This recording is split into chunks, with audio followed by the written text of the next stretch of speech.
Level 1. The Ranger. 75th Ranger Regiment. Your story doesn't start with a combat jump or a mountain firefight in Afghanistan. It starts the exact moment you sign an Option 40 contract at a US Army recruiting station in some forgotten Oklahoma suburb. You're 19 years old, and you're absolutely certain that you're a total badass just because you won a tug-of-war in high school and ran the fastest mile in your graduating class. Reality completely shatters that illusion in your first 48 hours at Fort Benning. RASP Ranger Assessment and Selection Program is 8 solid weeks where the Army systematically checks if you have even the slightest right to call yourself a Ranger. You run a 5-mile cross-country course before breakfast, and after breakfast, a 12-mile ruck march with a backpack that weighs half as much as you do. You sleep maybe 4 hours a night, if you're actually lucky. The instructors aren't yelling at you just for the show. They are engineering a crushing pressure that breaks 60% of the candidates before they even reach the halfway mark.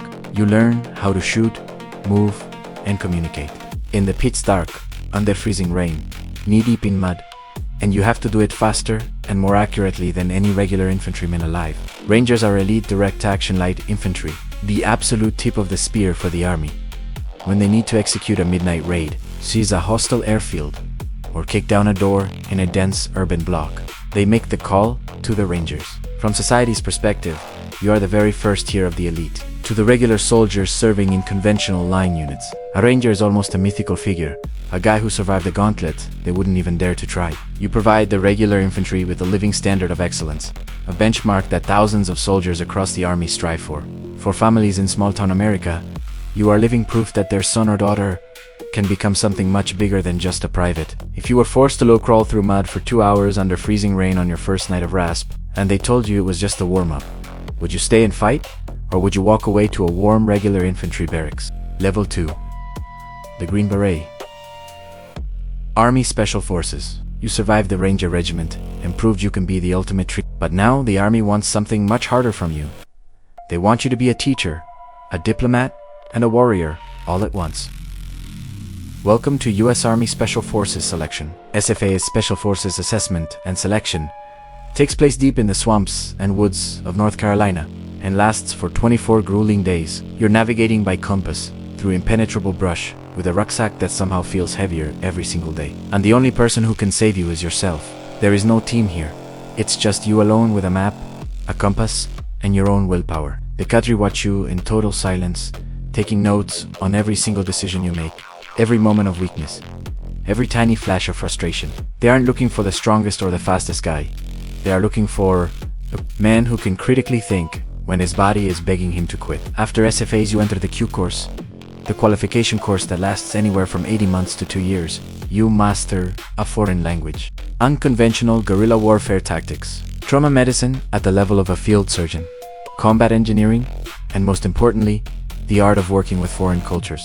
A Green Beret doesn't just kick down doors with a rifle. He walks into a remote village in the Afghan mountains or deep into the Colombian jungle, sits down with the local tribal elders, drinks tea, and over the course of a few months, turns local farmers into a lethal, combat-ready militia that will fight to defend their own land. This is called unconventional warfare, and it is the most complex task a soldier can perform. From society's perspective, Green Berets are the invisible architects of global stability. When a civil war doesn't erupt in some third-world country, it's often because a small team of bearded Americans in camouflage has been quietly working there for the last 2 years, teaching the locals how to protect themselves. You won't get a ticker tape parade or a TV interview for this, but you are literally preventing conflicts that could have cost thousands of innocent lives. For the US intelligence community, Green Berets are the ultimate eyes and ears on the ground, a priceless source of human intelligence from places where no satellite could ever reach. Imagine this.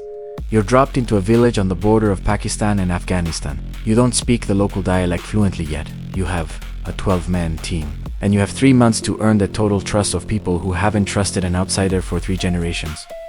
Could you handle that? Level 3. Pararescue. The PJ. Now completely forget everything you thought you knew about Special Ops, because this next unit doesn't belong to the Army. It belongs to the Air Force, and it has the longest training pipeline in the entire Department of Defense. Pararescue, commonly known as PJs. Their official motto is that others may live. And that motto isn't just a cool phrase stitched on a patch, it's a literal job description. The PJ pipeline takes nearly 2 years to complete, and includes everything from the combat diver course to military freefall parachute school, and a full-blown EMT paramedic medical certification. But it all begins with INDOC, an 8-week introductory course at Lackland Air Force Base in Texas. Every single morning starts with a 1.6-kilometer swim and ends with a series of extreme underwater survival tests, including drown-proofing, where they tie your hands and feet and submerge you in a pool under strictly controlled conditions. It is one of the most psychologically brutal tests in all of military training. You have to prove that you won't panic when your lungs are burning for air and every single neuron in your brain is screaming to surface. The washout-rated INDOC routinely hovers above 80%. PJs are the guys they send into places nobody else can reach, just to pull out the people that everyone else has already written off. A wounded fighter pilot deep behind enemy lines, a downed helicopter crew stranded in the mountains, an astronaut who splashed down in the completely wrong grid square. PJs will parachute, dive, rock climb, and shoot their way in just to reach that casualty and bring them home alive. From society's perspective, PJs are America's unsung guardian angels. When a massive hurricane devastates the Texas coastline and families are trapped on the roofs of flooded houses, it's the PJs flying on helicopters through a wall of wind and rain, hoisting people up to safety one by one. You literally give other human beings a second chance at life. And there is absolutely no mission more noble than that. 2 Air Force fighter pilots. APJ is the ultimate insurance policy. The quiet knowledge that if they ever get shot down, someone is coming to get them, no matter where and no matter how far. Think about this. You're 13 feet to 4 meters underwater. Your hands are tied firmly behind your back. The instructor is counting down the seconds, and every single cell in your body is demanding you surface immediately. You just have to relax and wait. Could you defeat your own primal survival instinct to pass the test? Level 4? The Navy SEAL. This is the name that absolutely everyone on the planet knows. Navy SEAL, sea, air, and land. The most universally recognized special operations force in the world. And the path to earning that golden trident starts with 6 months of pure hell. Officially known as BUD-S, Basic Underwater Demolition SEAL Training. BUD-S takes place on the naval base in Coronado, California, and its first phase is the legendary nightmare you see in the movies. Hell Week. 5.5 days of continuous, brutal, physical output, with a total combined sleep time of less than 4 hours. You're running down the beach, carrying a massive log over your head, swimming in the freezing Pacific Ocean, low-crawling through mud under barbed wire. And all the while, the instructors are methodically inviting you to quit. Right next to the training grinder sits a brass bell. Ring it 3 times, and you're instantly free. A warm shower, hot food, and a dry bed. It's all just 3 steps away from you. And every few hours, someone in your class walks over to that bell and rings it. Out of a starting class of 200 men, usually only 30 or 40 make it to the end of BUD-S. After BUD-S, you move on to SQT SEAL qualification training. Another 26 weeks of advanced tactical instruction, before you finally pin on the trident and become a SEAL operator. SEALs specialize in direct action raids, special reconnaissance, and highly classified maritime operations. From society's perspective, you are an absolute superstar. Thanks to Hollywood blockbusters, best-selling books, and veteran podcasts, the Navy SEAL has become an American cultural icon, the ultimate embodiment of strength, grit, and patriotism. For millions of young kids across the country, earning a SEAL trident is the ultimate dream, the absolute proof that you belong to the toughest brotherhood on earth. You generate a massive recruiting wave. Thousands of young guys join the Navy and the Army, completely inspired by the legends of the SEAL teams. But here is what hides behind that glory. The average SEAL operator spends 300 days a year away from his family. The divorce rate in the SEAL teams is astronomically high, and post-traumatic stress haunts these men for decades after they leave the service. If you were standing in front of that bell at 3 a.m. on a Wednesday during Hell Week, freezing to the bone, your skin cracked and bleeding from the salt water, and an instructor whispered in your ear that you just need to ring it to make the pain stop, what would you do? Level 5. The Marine Raider, MARSOC.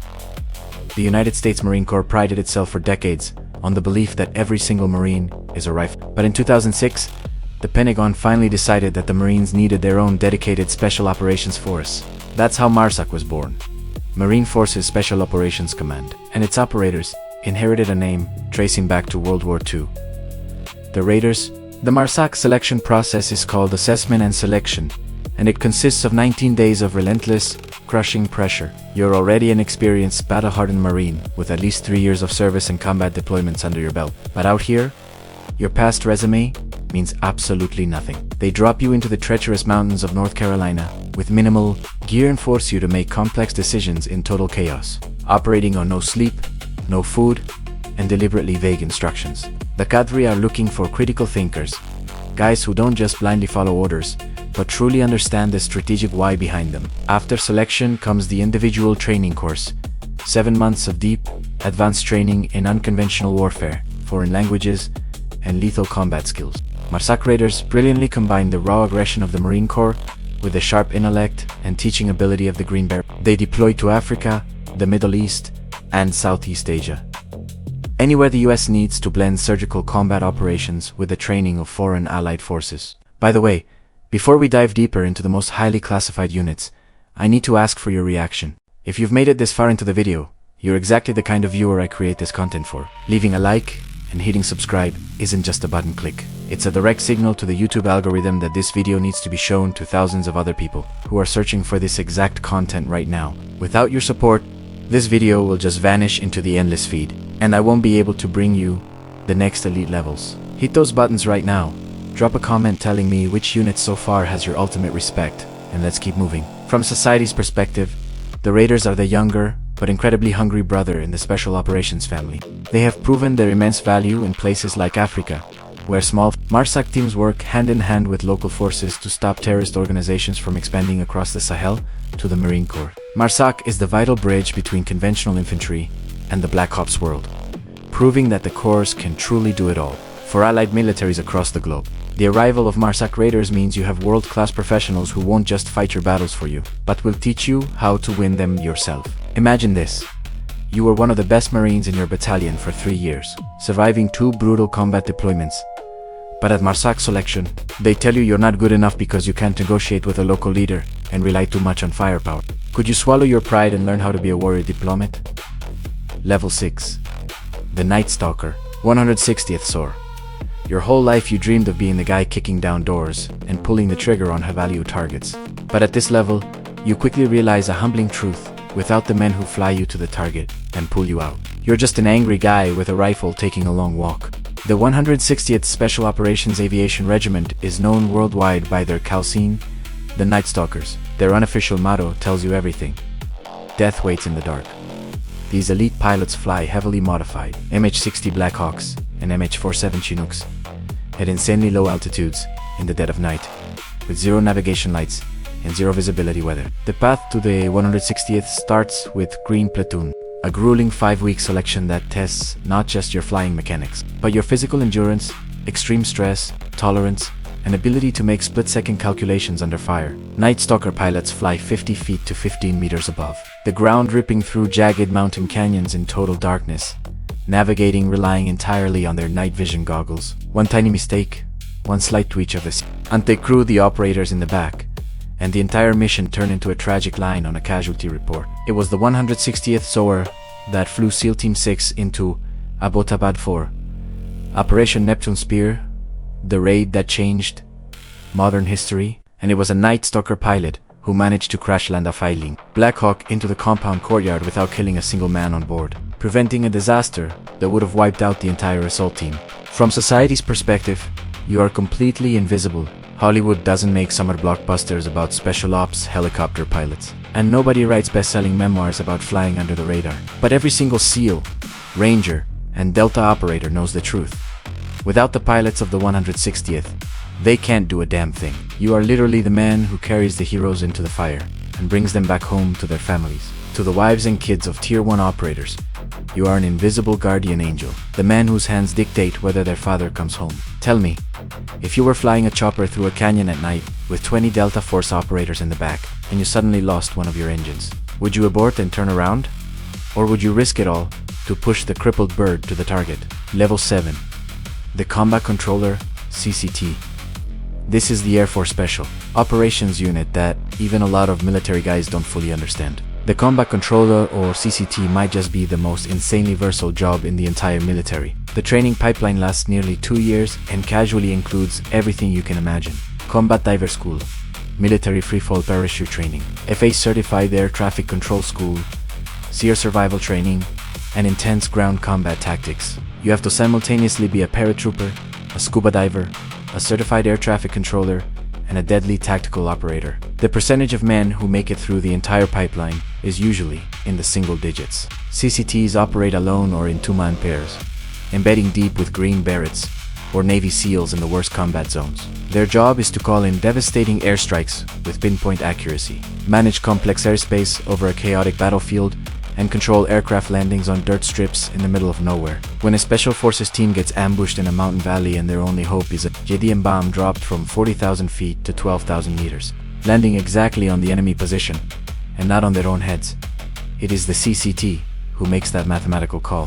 One wrong digit in the coordinates and you just killed your own friends. The pressure is absolute and unforgiving. From society's perspective, a CCT is a hidden, massive force multiplier. One guy with a radio and a laser turns a tiny 12-man squad into a mechanized brigade, capable of erasing an entire enemy battalion from the sky. For the Air Force fighter pilots flying high above, the CCT is the trusted .com voice on the ground, the man they blindly trust with their multi-million-dollar ordnance. You literally hold the lives of hundreds of men, friend and foe, at the tips of your fingers every time you key the mic. For Allied forces in active war zones, the arrival of a combat controller means that the entire wrath of the US Air Force is now fighting on their side. What if you called in a heavy airstrike in the heat of battle, and a split second after transmitting the coordinates, you realize you were off by one number, but the bomb was already falling? How would you live with that ghost? Level 8. SEAL Team 6. DEVGRU, Youth Opinion. On a regular Navy SEAL Trident was the absolute peak. That was just the starting line. DEVGRU, Naval Spatial Warfare Development Group, unofficially known to the world as SEAL Team 6, is where the absolute best of the Navy SEALs go to become legends.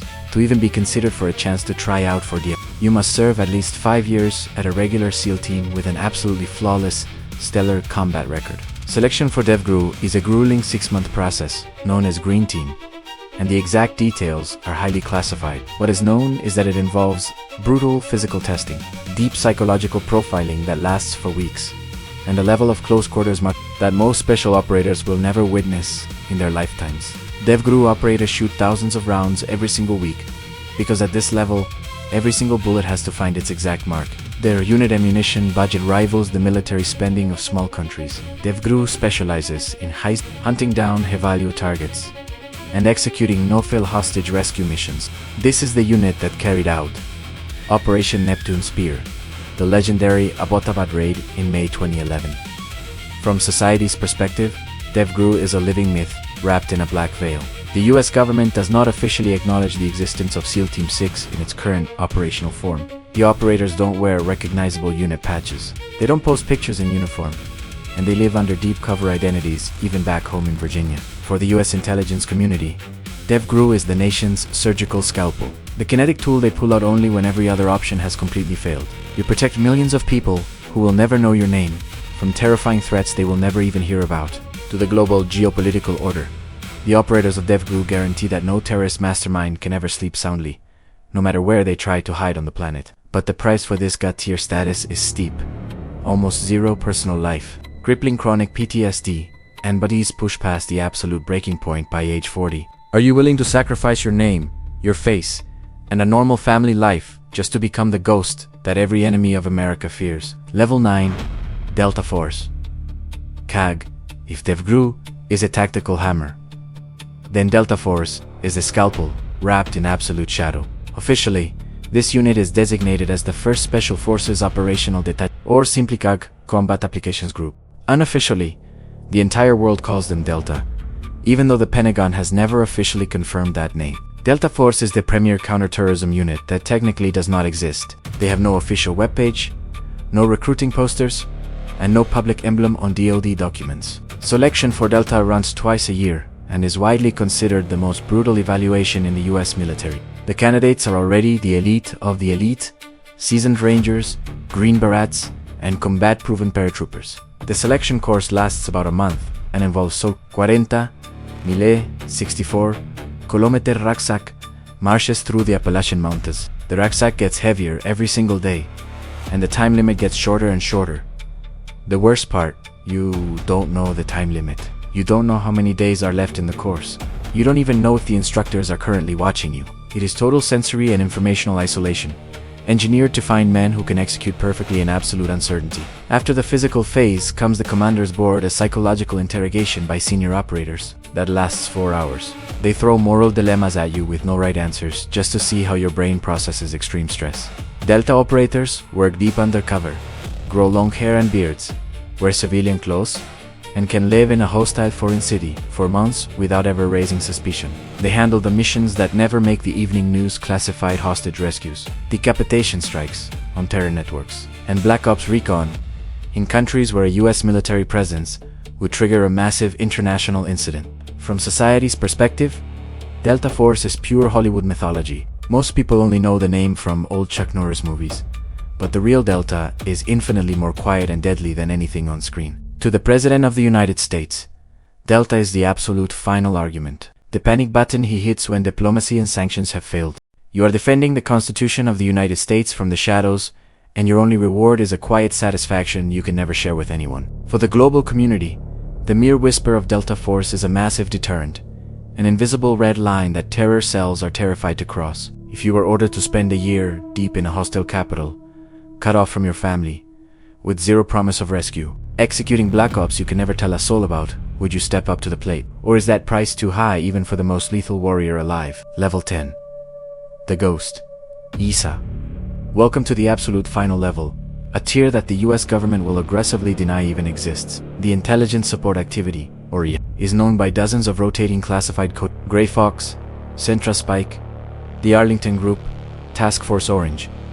Every few years, the Pentagon changes the name just to confuse anyone trying to track their budget. ISA is a unit that sits even higher than Delta Force and DEVGRU in the incredibly secretive hierarchy of special operations. Its operators are not just trigger, they are world-class spies, elite linguists, and masters of highly classified signals intelligence. They deploy globally to gather the ultra-sensitive intel that makes Tier 1 direct action raids possible. When Delta Force gears up to kick down a door, it's because ESA has spent months in that exact city, intercepting phone calls, recruiting local assets, planting hidden cameras, and confirming the target's exact bedroom. IS operators speak 5 or 6 languages fluently and can seamlessly pose as businessmen, journalists, diplomats, or locals. They operate completely exposed in hostile nations, where being caught as a US spy means immediate, fatal consequences. ESA has no veteran associations, no glossy memoirs, and no former operators doing podcast interviews. The men and women who serve in this unit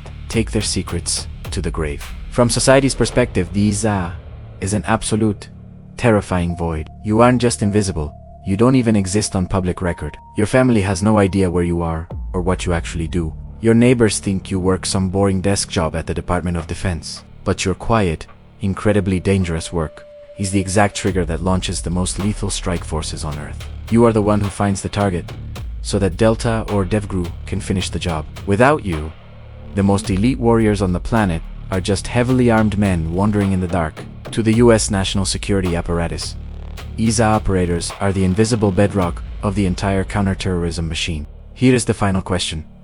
If you could become a true ghost, a man with no name, no fame, and no glory in the history books, but knowing deep down that you sit at the absolute top of the most lethal pyramid humanity has ever built, would you make the climb? Or are some peaks better left completely unseen? Author's brief. You just walk the path from a bleeding rookie in Fort Benning, all the way to an invisible ghost, whose identity is scrubbed from the servers. In reality, this brutal journey takes anywhere from 15 to 20 years of non-stop deployments and broken bodies. Less than 1% of all US military personnel will ever earn the right to wear a Special Operations Beret or Trident. Every single level here isn't just a promotion, it is a fundamental restructuring of your physical and moral DNA. Here are the facts you need to know about this shadow world. The US Special Operations Command SUCOM was officially created on April 16, 1987, following the tragic failure of Operation Eagle Claw in Iran in 1980.